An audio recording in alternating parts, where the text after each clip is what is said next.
केंद्रीय मंत्री अर्जुन राम मेघवाल ने तमिलनाडु के डीएमके सरकार पर तीखा हमला बोला है। उन्होंने कहा कि डीएमके सत्ता में आते समय सुशासन और विकास का वादा करके आई थी, लेकिन राज्य में सुशासन नाम की कोई चीज नहीं है।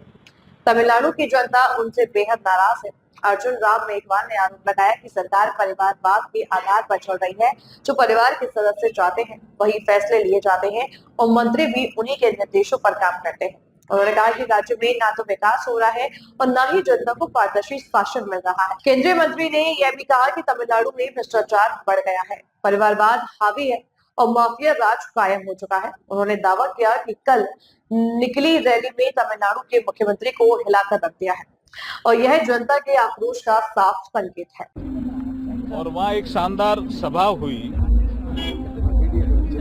और जो नेता बोले, हमारे एनडीए अलायंस के जितने भी नेता बोले, वो डीएमके सरकार के करप्शन पे बोले, उनके परिवारवाद पे, डायनेस्टी पे बोले और माफिया पे बोले।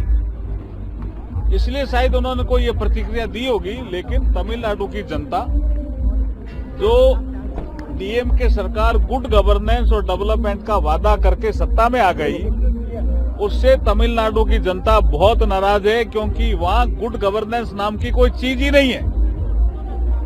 जो उनके परिवार के लोग चाहते हैं वही होता है। परिवार के लोग जिसको खुश करना चाहते हैं, मंत्री वही काम करते हैं। इसलिए वहां कोई गुड गवर्नेंस नहीं, डेवलपमेंट नहीं, भ्रष्टाचार बढ़ गया, परिवारवाद बढ़ गया और माफिया राज बढ़ गया।